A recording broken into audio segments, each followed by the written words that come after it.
Perubahan drastis dalam kehidupan komedian Nunung hingga kini menjadi sorotan publik. Setelah dikabarkan menjual harta benda seperti rumah dan kendaraan pribadinya, Nunung kini diketahui tinggal di kos-kosan yang hanya berisi sepetak kamar bersama sang suami.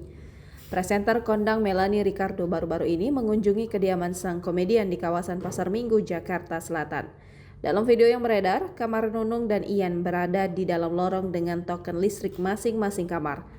Di luar kamar terdapat tumpukan sepatu, baik milik sang komedian maupun sang suami. Kamar kos Nunung dan suami terbilang rapi dengan kasur spring bed queen size. Di balik pintu ada rak penuh dengan barang-barang kebutuhan sehari-hari seperti alat make up hingga makanan ringan dan meja kayu lengkap dengan kursi kantor. Tas yang dipakai sehari-hari sekaligus koper juga ditumpuk di balik pintu.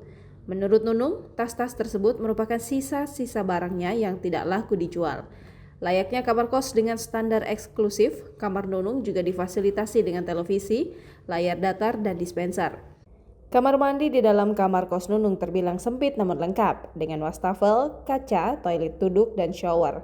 Ada pula ember untuk menampung air serta baju-baju kotor. Nunung rupanya sering memasak, ia menggunakan dapur bersama untuk memasak sehari-hari.